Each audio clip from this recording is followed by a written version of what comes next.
right, welcome to the first episode of the Cardfellas. This will be a show. Myself and Tony D will be hosting with various topics. No set schedule, just kind of whenever we brainstorm and something comes up that we want to bat around, like today. And speaking of today, today's topic is why the vintage football market doesn't measure up and compare to the vintage baseball market. And it's not really even that close. And I know Tony's got some charts and numbers and data, and we're going to bat around why we think this is the case. And I'm sure others, Tony, have thought about this too. Like, why is that? There's some great vintage football cards, as we both know. So there's the intro. Again, we'll do this from time to time. This is episode 1. So, I'll acquiesce to you now, Tony. Hey, John, thanks for having me on the show. It's a pleasure and an honor to do a podcast with you.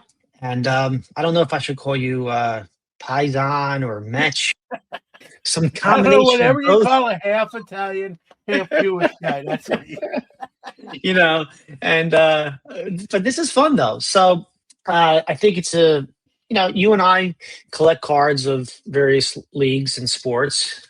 I love football cards, basketball cards, baseball, obviously. But when it comes to football and basketball, especially football, I've been dabbling into the modern card market because I try to collect, not try, I actually did it up to the current date.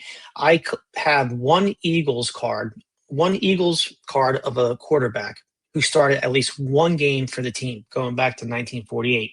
So I have Thompson all the way to Hertz. And when I was doing this exercise, it made me not only learn about modern cards like the 90s inserts, the 2000s inserts, even some of the 2010 inserts. But I also delved back into vintage cards. And I was looking at some of these prices. And look, let's be honest, outside of Norm Van Brocklin, there's not too many Eagles old quarterbacks, from the 50s and 60s that are elite. But it got me looking at vintage football cards from the 30s. There were no really sets for the 40s until you get into like 48 Bowman and Leaf and all that. But I started noticing the gap between vintage baseball and vintage football in terms of not only the population reports, but more importantly, the prices some of these elite football players are going for compared to the elite baseball players. Then I remembered a podcast done by Brett and Pat Nicholson on Instagram. They have a show called the Football Podcast, and they got into this topic. And I asked a question because they had a whole show devoted to this vintage football versus modern football and why there's such a price gap. And then they got even into some other sports too. So I thought, maybe for our first show, with your knowledge on both sides of the table, and with what I learned in the last couple of years since coming back into the hobby in 2018, it'll be a nice topic for us to get into. And to start with, I did a little bit of research about, where does the football stand today compared to sports? So, with our generation, the first thing I thought about was iconic moments. So I found a few different articles on Sports Illustrated and other the old Sport magazine and Sporting News. And a lot of the times, at least every couple of years, they did the list of iconic moments in sports history, like, Babe Ruth's called shot, Muhammad Ali versus Sonny Liston, Jesse Owens, football, like the Immaculate Reception, the catch with Dwight Clark and Joe Montana. Wilt Chamberlain scores 100 points. But if you take all these lists, you'll notice one consistent trend, and that's there's always less historic football moments than there are for baseball. And that kind of got me going down that rabbit hole. So then I started looking at other topics saying, okay, I get that baseball wins in terms of sports history, but what about gambling? Everybody, a lot of people gamble. I won't say everyone, but I say quite a few people make a wager, whether it's an office pool for $1 or free, or they do fantasy football. So I took 2024 and I looked at the United States gambling revenue by sport. And we didn't go with 2025 because all those numbers aren't in yet. But in 2024, an estimated $13.7 billion was generated in revenue by all the sports books, whether they have a physical presence or an online presence or both. And out of that 13.7 billion, or let's just round it up and say $14 billion, about 35% of that was for football, NFL and college. And that equivalates to 4.6 billion out of that $14 billion. And then I look at baseball. Okay, so let's, where does baseball stand in all this? Baseball only has about just under 15% of all gambling revenue. So over double the amount of people prefer betting on football than baseball. And then I'm thinking, okay, compare that to how the card market is. I'm like, no, in the card market, baseball, especially the vintage, still wins. Then I went down the rabbit hole even further, and I took a look at the TV viewership for the top 20 sports leagues. So, we're kind of digging low into some of these leagues, which MLS, which I call minor league soccer. Joke there. But in 2024, the number one viewed sport in television was football, excluding college, with 17.5 million viewers. That's just for 1 year. And it's by far the most. And then we get to baseball, and baseball only had 1.5 to 2 million viewers. So think about us, people our age and our children. You have less than 2 million people watching baseball. This includes the World Series. And in 2024, the Dodgers won the World Series. Less than 2 million. But for NFL football, you have 18 million, 17.5 million. That's a staggering difference. And just for some comparison's sake, for other leagues, college football gets somewhere between like 6 to 8 million. You have NASCAR, another popular sport, 3 to 4 million. So baseball can't even beat college football, which is not surprising. They can't beat NASCAR Cup Series. They barely beat the NBA. And the only reason they beat college basketball is because March Madness is only for 1 month. But if you took the top month of viewed baseball and compared that to March and the entire duration of college basketball wins outright. Any questions about these stats or any kind of comments? Well, listen, Tony, you know this, right? Let's take the Super Bowl, right? It's the most watched sporting event probably outside of the World Cup, and gives that a run. And when you think about the Super Bowl, right, people who aren't even like dyed-in-the-wool football fans watch football that day, right? Whether it be for the commercials, because people get together, right? People Get a may not halftime have show. maybe they haven't even watched a regular season game, but they're watching the Super Bowl. No one's doing that for the World Series, right? You've got people watching the World Series are really hardcore baseball fans, because it could be 7 games. It's at least going to be 4. So it's not going to be resolved in one night like the Super Bowl. And, people are not going to like this, but football has replaced baseball, we quote unquote as America's pastime. It's football now in terms of fandom and viewership and rating goes. But like you said, cards is a whole nother show, so to speak. And there's reasons I believe that's the case. And I don't know if you want to go through those or how do you want to? Yeah, sure. Yeah. Well, go ahead. So I was going to just say, before we get into cards, because you and I both picked some cards, and we tried to pick specific, historic, and iconic, maybe is a better term, football cards.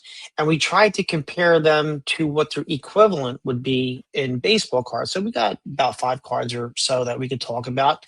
And everyone's going to have their own opinion on what's the most iconic football cards and what's the most iconic baseball cards in terms of vintage. But I think we did a pretty good job picking out just a sample size.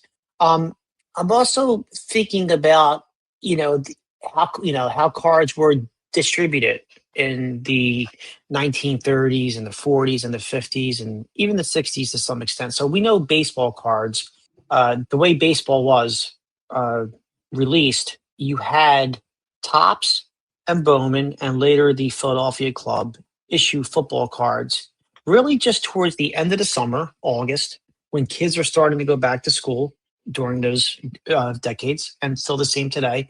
And then once you're in school, you're not thinking about anything else. I mean, you're doing school, you got to do homework and things like that, but you're watching football. So I asked my dad how football cards were back when he was growing up. He was born in 1946, 1945, excuse me. But he collected starting in 1951 for cards. He has memory still of opening up packs in 51. He stopped around 1958 based on the card designs that I show him. And he said, Anthony, because he calls me that, when I was growing up, we started buying baseball cards, like all the kids in Philadelphia in his little Italian section growing up. We started buying in April. We were in school, but that's fine. After school, we would go in and we would buy packs of cards, and he named various candy stores. Then we had April, May, and June. So we were buying cards for 3 months and baseball cards. And by the time school was out, the last thing we had on our mind was cards. We wanted to play sports outside. Our parents planned trips down the shore, whether we went with other families or we went ourselves. We were playing ball, half ball, baseball, everything, because there were no wiffle ball back then. And then when we started to get into the mindset of going back to school, it was around in August, when we made our last trip to the shore. We would start, we'd come back into the city and we would start buying football cards. And he says, back then people don't remember, but there were 6 preseason games. So he would buy football cards in August. Then when school came around, he would stop buying cards. And when you think about the pot reports for baseball and for football and the number of series and the card size and the set sizes for baseball and football, that kind of supports that way of thinking. But again, we're just talking about the 1950s. We can't talk about the 60s in this aspect. Do you have any memories of like growing up and how the cards were, released? Yeah, well, in New York City, where I'm from, right, and at the time, I was born in '72, Tony, and so I bought the first pack of cards I opened. I was going to say I bought, but my grandfather bought them. Was a '79 Topps baseball. Reggie Jackson at that time was the king of New York, and let's be, to be honest with you, at that time the Giants and Jets were not very good. So football in New York City was no great shakes, to the point where I became a Steeler fan, even growing up in New York City. And here's the other thing. Baseball cards have more nostalgia attached to them than football cards. They've been around longer. It's what most of us got introduced to first. Even people who are football-only collectors today would probably tell you they initially got started being introduced to baseball cards. It's sort of a rite of passage, right?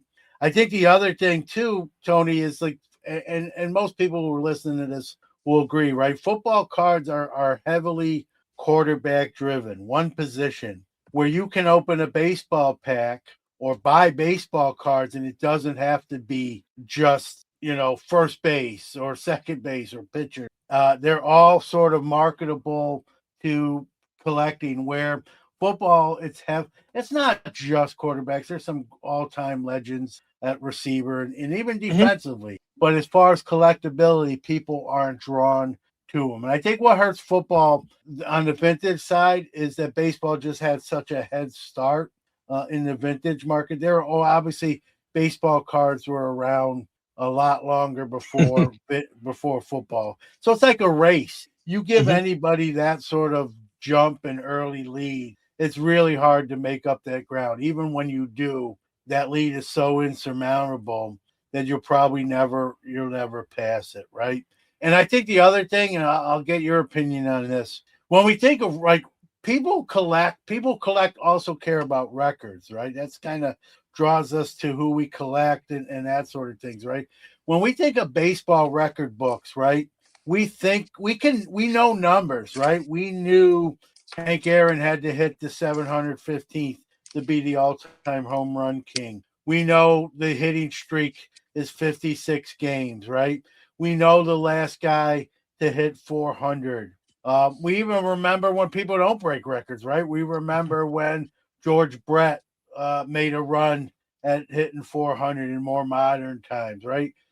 We know Johnny Vandermeer threw two no hitters in back-to-back games, right? We know Don Larson has the only perfect game in World Series history. We know all these baseball stats that are important to the fabric of the game.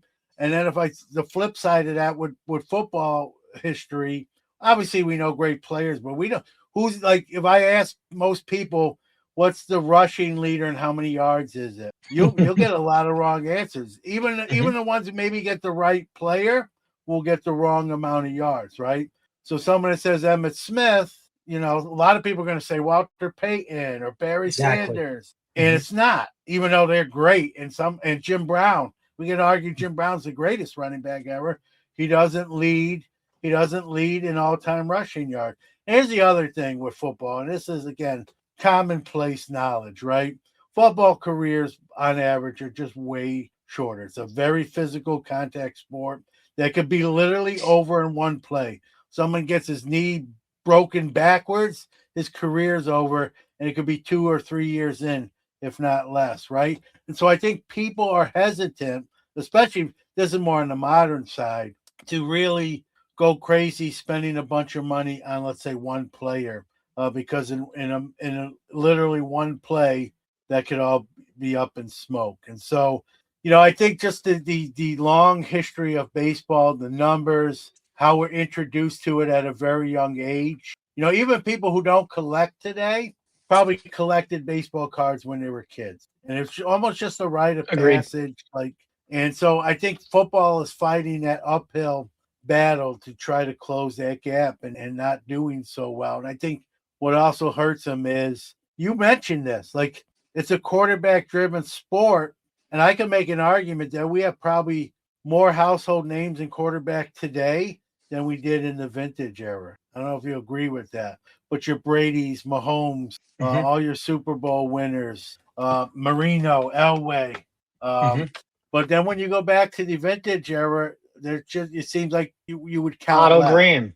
Everything is Otto Graham. Why? Graham, Otto Unitas. Graham, Norman Brockman. You got other guys, Sammy Ball, Y.A. Tittle, but I don't know if they have the same effect on people as some of the modern days. Yeah, I think that as time goes on, the history and how much a player's talked about, just it diminishes every year. We see that in baseball too, but I think that rapidly decline in how much someone's talked about, they're fading into the sunset. I think it happens quicker in football, like you just said. Let's talk about like folks like Gibson, Bob Gibson, or Steve Carlton might even be a better example. Now, his career started in '65 and it ended in '87. But at one point, he was the best pitcher in baseball. Yep. And right he there, had one of the seasons. That's a 22-year career. Yeah. First to win 4 Cy Youngs, 300-game winner. He had a 72 season, which he won about 44% of his team's games for that 72 Phillies, and probably should have won the MVP. Also was the all-time strikeout king for a couple cups of coffee, while Ryan was going for it. And guess what? Nobody talks about him today. And when you compare him to someone like Unitas or Otto Graham, I think I hear, it's probably not fair, but we may hear more about Steve Carlton, who no one really talks about anymore, than say a great like Otto Graham. When I talked to my dad about Otto Graham, he said he was unbelievable. He said, you got Joe Montana, you got Tom Brady, you got Johnny Unitas, but he says Otto Graham, I wish I could have watched him a little bit more because he was unbelievable. And it was at that time when Otto Graham played, it wasn't a passing game. Heck, it wasn't even a passing game when Joe Montana played. But guess what? Bill Walsh made Joe Montana pass a little bit, but still. Another interesting aspect that you brought up was quarterback. It's a quarterback heaven-driven league, and I think I would agree with that. I mean, I agree with it more today than when I was growing up. Because yeah, we all wanted the Marinos and the Elway and the Montanas. Those were the big three. And in the '70s, you had Starbuck, and Bradshaw. But isn't it funny how the quarterback is the equivalent to football, what the pitcher is to baseball? But quarterbacks, everybody wants quarterbacks, whereas in baseball, not too many people talk about pitchers really. Well, pitching, we talk about injuries, right? Hmm. Pitchers at one position where they're more injury prone than your everyday position players, which sounds weird because everyday position players are generally playing every day, where a starting Hmm. pitcher, makes a start every fifth or sixth day. So Yeah, they're seen less, but they're throwing the ball 100 times a game, right, at high great point. velocity. And Great and we point. look at today's play, like a guy threw 100 back in the 50s, 60s, 70s. That was a huge deal. That guy was like Hmm. ahead of the curve. Now you throw under 100, you don't get in the high 90s. You're almost not going to get drafted unless your off speed pitchers are just so great Yeah. that it offsets that. So, but because you're throwing the ball so hard and you're throwing the ball so much, Tommy John has become a household term. And we're not talking Hmm. about the underwear. And we're not talking about the former Dodgers and Yankees pitcher, although No, we are, because it I'm was talking about the named after underwear. it was named after him because he was really Yeah. the first one. It was kind of breakthrough surgery. But like back in the day, someone had Tommy John surgery. You question whether they could ever return to form. Now the pitcher's going to miss time, but in most cases they come back and play and are in pretty similar to the level pre-surgery. The other thing, real quick, I want to talk about, baseball has something that football doesn't have, and I think it plays into this probably more so in today's modern market. But even Hmm. even back then, I'll tie it into vintage too. Hmm. What does baseball have that football doesn't have? That's a minor league system. Hmm. Today, baseball draft, those guys, with the rare exception, anyone drafted in the baseball draft is reporting to a minor league team, whether that be rookie, single A, double A, never really triple A. There's that rare exception where they might go right to the bigs, especially if they're 4 years in college, which actually doesn't happen as much anymore. In football, you get drafted, you're on the club, and you're either making the football club or you're going to get cut, right? And if you make the football club and you don't produce, right, their patience in the NFL has gotten a lot thinner. You can be cut. Which we're And seeing right now over in Minnesota because yep, number JJ nine, which McCarthy. because everybody calls a nine, all these kids, especially my Yeah, son, like he's out. They just signed Murray, yeah. So who, you don't have time. Where in yeah. baseball, Tony, you can get drafted and be in the minor leagues 5 years, honing your skill set, and then get the call up and produce. Right, you've Hmm. had more practice, Yeah. if you will. And when it So, comes to mhm, cards, more people, we know Bowman and Bowman draft. People are prospecting. People are buying these guys 3, 4, 5 years before they ever make the big leagues potentially. Now, mhm, I used to do it more years ago than I do it now. But you don't have that opportunity in football. And same thing, that's not a new concept. Like there was minor leagues back in the 40s and 50s in baseball, and football is similar like now. They had a draft and you either made the football team or you got a real job when you didn't make it in the pros, right? And mhm. so people will I think people will spend more money when they're sort of more, fallback, like I have more time. Where football you have less time, you could lose. Mhm. Before we start looking at the cards, I just had a funny thought. Can you imagine if Pat Mahomes played, went like did the 5 inning equivalent of what pitchers do? Oh, you got to take him out at 70 pitches. Oh, Yeah. Pat Mahomes, guess what? You got to come out after halftime. We're bringing you out at the halfway through the third quarter. It's just it's just funny. But so John, you and I talked about some cards, and we have the comparisons, and we're gonna for those we're not gonna have a video version of this, but we're gonna talk through the cards. So it's a very radio friendly, Yep. audio friendly way. Um, let's get right into it. So the first card that we talked about in our comparisons that we came up with the list was a 1935 National Chico Bronco Nurjurski. And for all these cards that we talk about, when we go through the values, we're going to use the PSA grade for the decade they're in. So if we're talking about a 30s card, we'll use a PSA 3. If we're talking about a 50s card, we'll use PSA 5.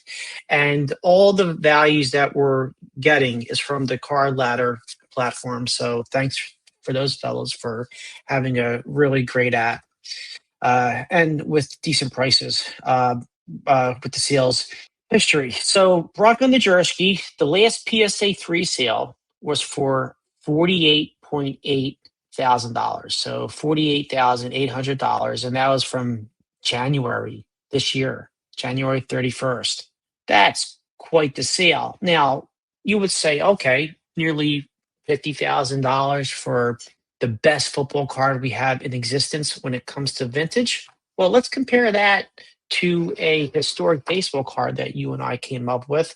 And we kind of also, John and I, backed this comparisons up, and even the ones after this with Chat GPT and other systems.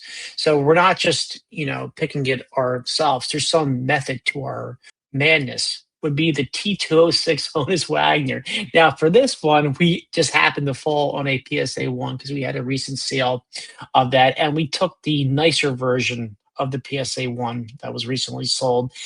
So the quote Honus Wagner of baseball cards, or the Bronco Nurjurski, I should say, of football cards would be the Wagner. So you got 5.1 million versus $48,000, $49,000. That's a big difference.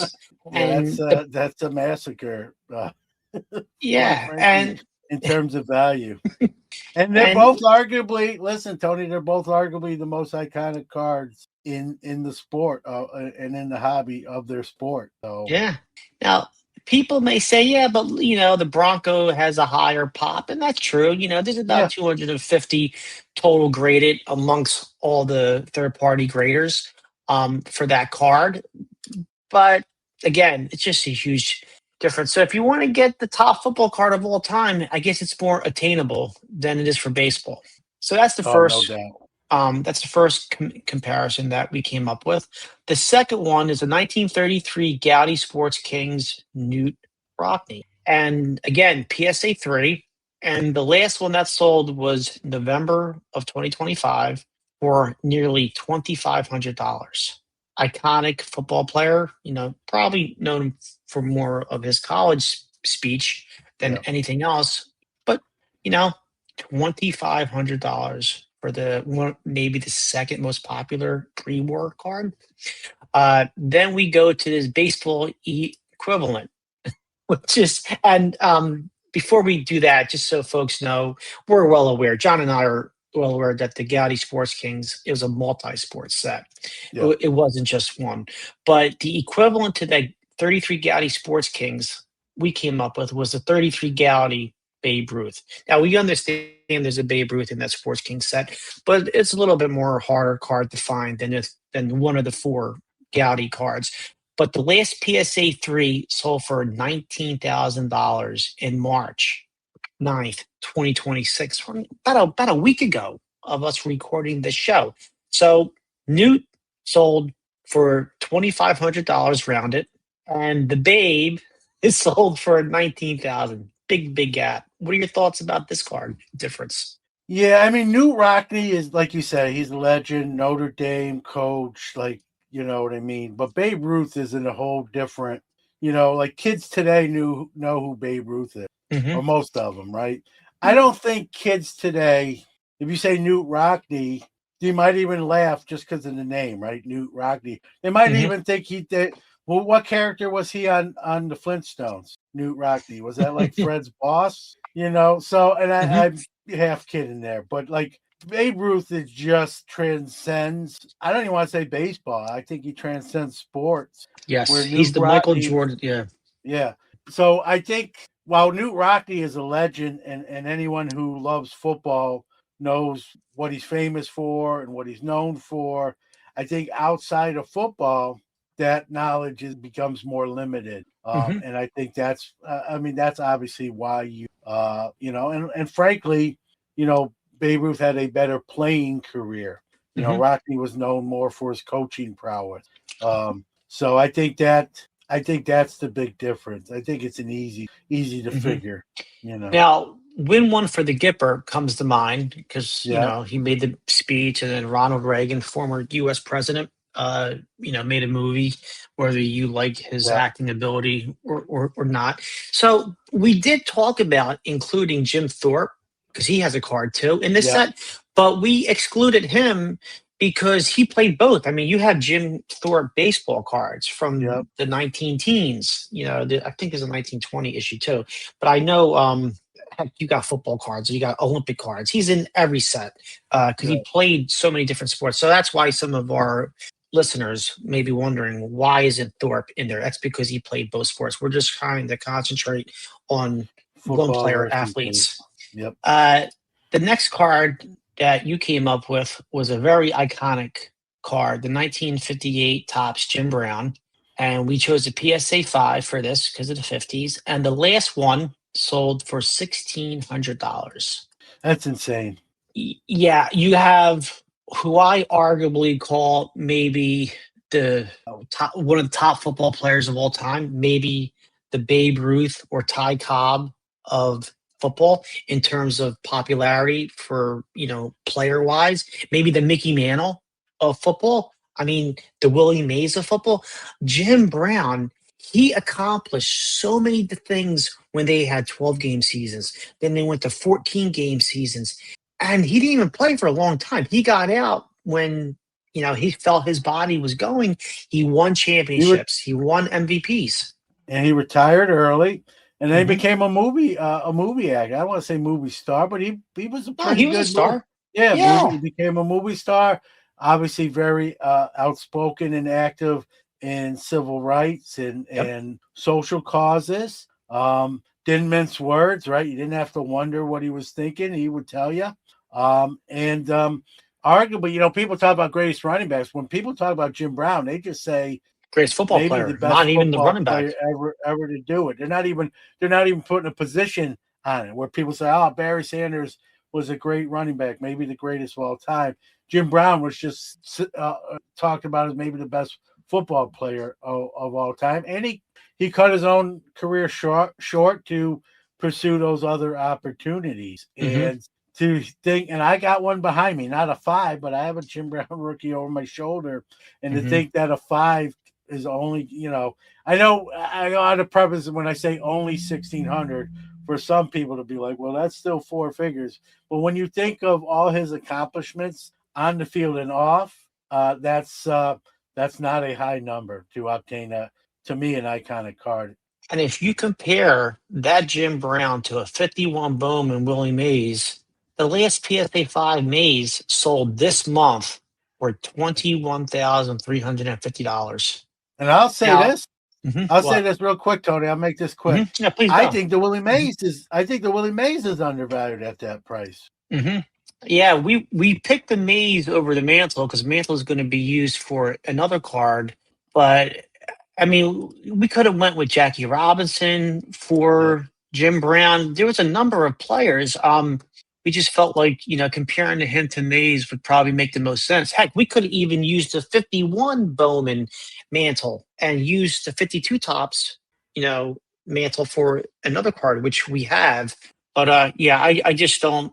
I mean, Mays is one of the greats in his sport. Brown is one of the greats in his sport. Uh, I just don't see this price gap Yeah, difference it's crazy. being. I just don't. I see it and I hear it. I just don't agree especially with what we began the show with how much more popular football is than baseball, at least for today's standards. The next card we picked was a card I think you would agree with was far more popular when we were growing up, which is the 65 Tops Joe Namath. When I started collecting cards in 1984, but I really ramped up in 1986, and I got a couple Beckett issues, the annual issues in this case, and other, but pretty much other sport card price guides. CCP comes to mind where they had football cards. Yep. This is one of those cards where I thought this was the 1952 Topps Mickey Mantle of football cards. You have Namath holding the ball. I don't even think this is a licensed card. I'm not sure. I would have to check. I should have did this checking before, but I No, I know don't think Topps. it is. Yeah, and Topps only had the NFL at this for this year because another manufacturer produced the NFL cards because they were talking about merging and stuff like that. But I mean, Namath, he's iconic for not only the Super Bowl win, but a lot of people give Namath going to the NFL. The was it the AFC or the NFL? I keep saying AFL. sorry. Yeah. AFL, AFL. sorry, AFL. They give him credit for uniting both Yeah. the NFL and the AFL to form the league, form the merger. And yeah, so growing up, this was a far more popular card. Yeah, Namath never had the stats that we saw in the 1980s with Montana and Marino and Elway, but people forget that Namath also was the first quarterback in history to throw for over 4,000 yards in a one season, and it was only a 14-game season. Yeah, you got to remember too. The rules were different then. The cornerbacks could like hand check the receivers past 5 yards. It was more physical with the corners on the receivers, so it was harder to get open, if you will. Now, I do think Namath is sort of overrated when you look at his overall numbers.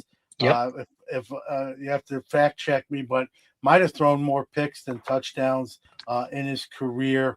Again, keep in mind some of the rules were different then that played into why those numbers may look different. But he's known for the guarantee, right? For being braggadocious. They were major underdogs, and he was like, "We're winning this game. Watch the game.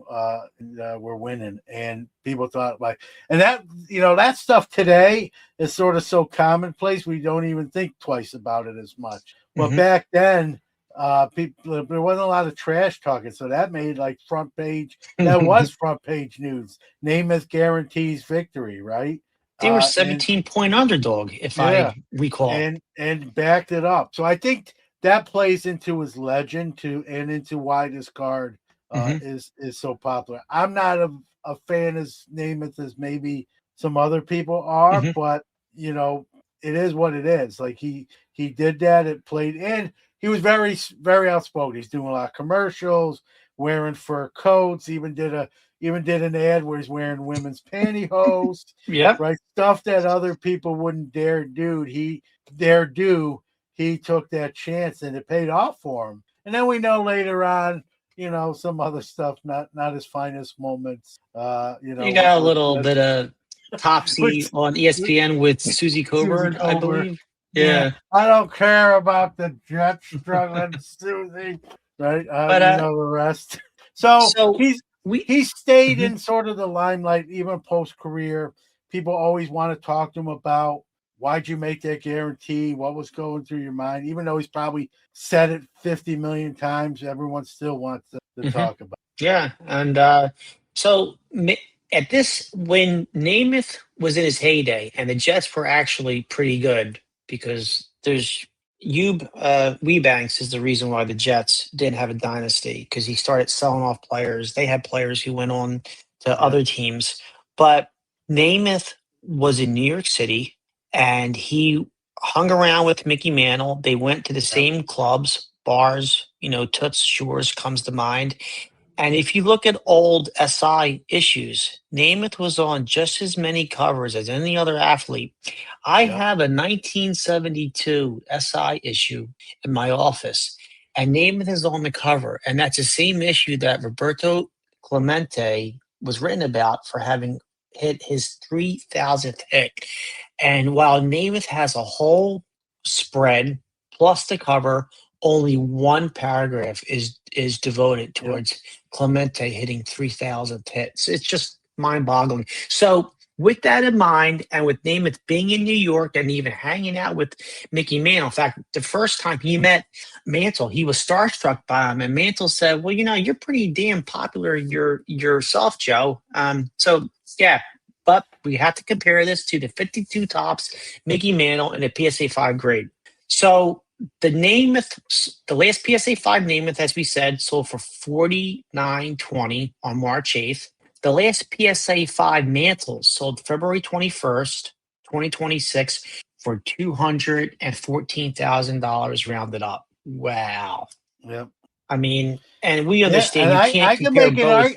argument. I'll make it. I'm not a big Namath guy, so I'll make it. I can make an argument that in my book that might be high for Namath, but you got to keep in mind that the year of the card, how many there were, like all those factors that go into it. But Yeah. yeah, and So when you look at careers, Mano's career, Namath's career, mhm. you take away all the glitz and the glamour and the cover boy stuff. I mean, Mano was to me better in his sport comparatively Yeah. than the name. Yeah, every way. I just included this comparison because growing up, all the Yeah. magazines and price guides always, even baseball cards, which came out it was every other month. Then it came out every month. They always compared the 52 tops Mantle for some reason to that Joe Namath card. Next up, you want to give this one? Let's see. We'll put it up here. Oh, the autogram. Yeah, the 50 Bowman autogram. Arguably, the first probably superstar quarterback, if you will, comparatively speaking. And as we mentioned earlier, like people don't even talk about him really anymore. Again, it was a different era, different rules, not so much a passing league. Go ahead and give out the grade and the sale there. Yeah, so it's a PSA 5, and it was sold March this month for $1,285. Now, Wow. it's not a hard card to find. If you want to find it centered, it's pretty damn hard. If you want to find it signed with a true signature, and I laugh at that because I was just talking to a friend about the number of another friend about the number of autogram signatures. It's a hard card to find centered. It's a hard card to find signed, with a good quality ballpoint signature. But for this one, this is a very unusual comparison. We wanted to get another, Bowman card, so we went with the Jackie card. Now, obviously, the 49 Bowman Jackie and the 50 Bowman autogram, the only thing they pretty much share in common are one, they were both made by Bowman, and two, they're both rookie cards because we know there's no such thing as a 48 leaf Jackie Robinson. It's 49 leaf Jackie Yeah. Robinson. So the last Oh, PSA no. 5. Yeah. Mhm. Well, I guess now people are calling it 48-49. It Yeah, depends it on was. Yeah, but yeah, totally get it. If you go back to old price guides from the early 1980s, you Yeah. really didn't even see the leaf set issued, or sorry, the leaf set published in price guides. But when you did started to see it, it was 49 leaf. Somebody Yeah. at PSA made a decision to call it 48 without any basis. Probably David Hall. I'm just guessing because he probably had to give Yeah. the go ahead to that or someone who worked for him because I actually saw a old PSA flip at the Philly show and I took a screenshot of it about 2 years ago, and the flip on this PSA graded Jackie Robinson was actually said 49 leaf.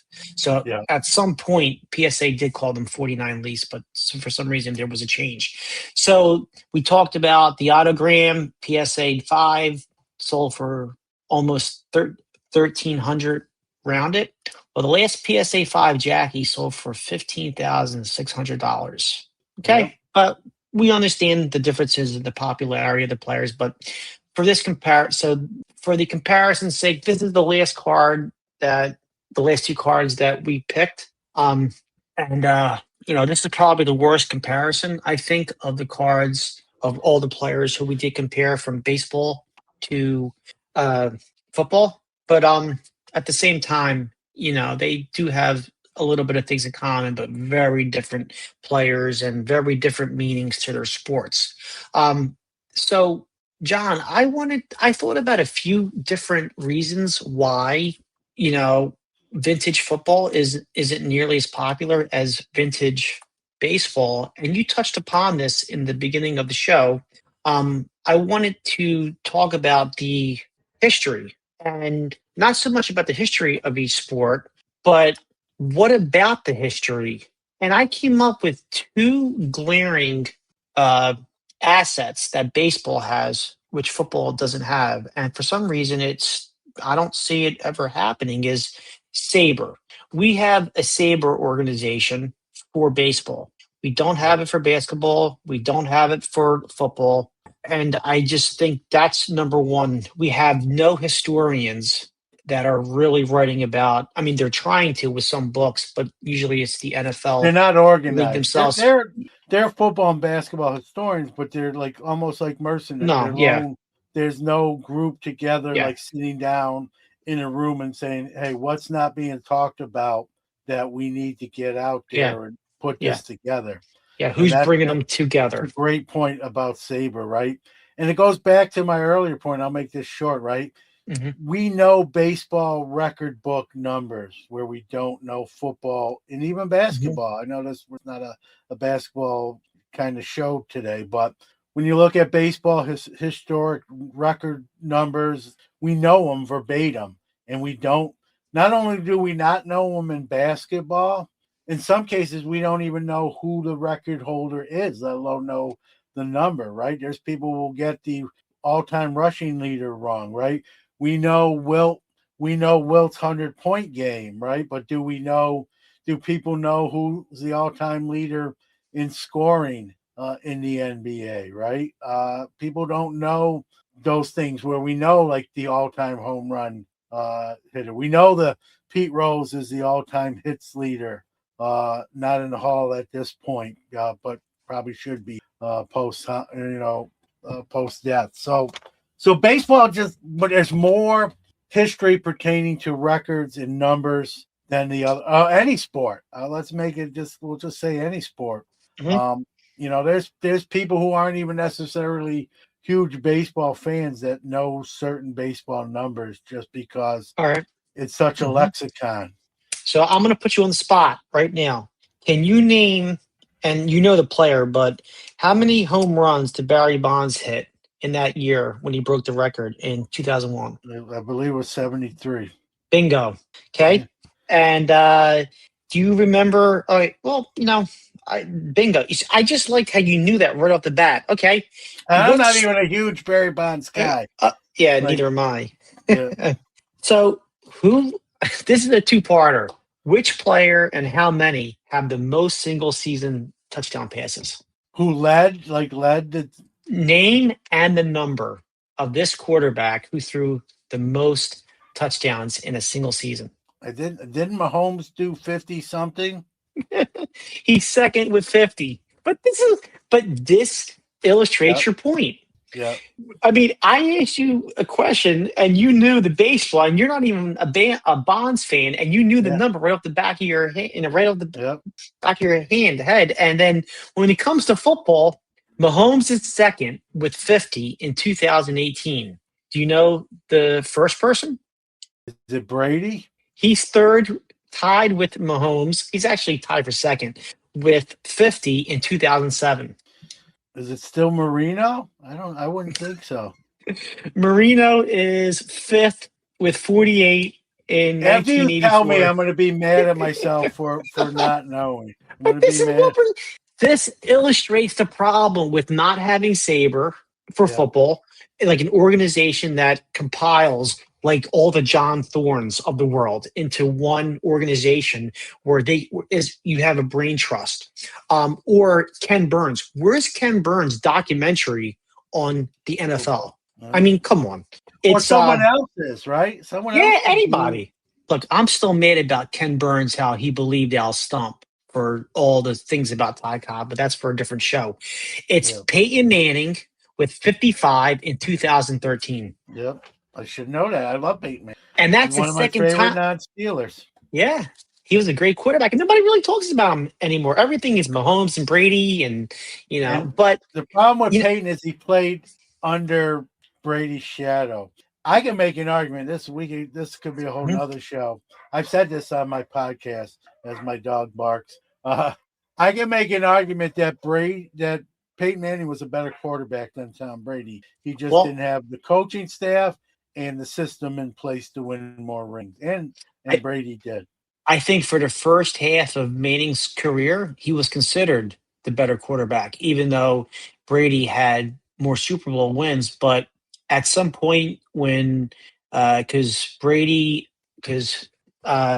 Manning, I mean, I think for the first half of Manning's career, he was considered the better of the two quarterbacks, despite having less Super Bowl wins.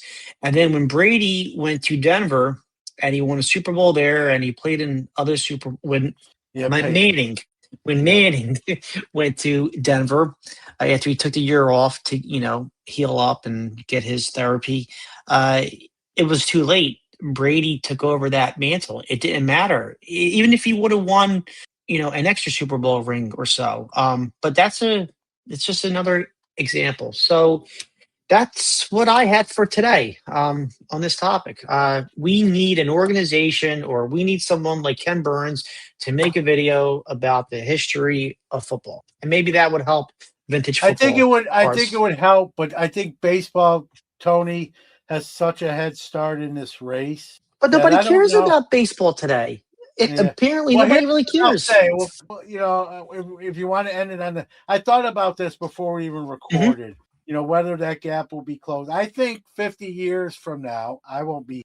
You might still. No, Um, right? you'll be here Yeah, before not me. 50 years from now, because I'll be 100. I'll be like Yoda.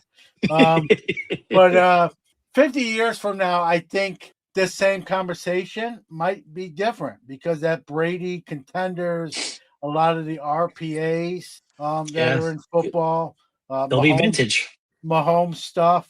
Mhm. So this two another Tony and another John might be doing this show talking about the baseball being so far behind in vintage football prices, right?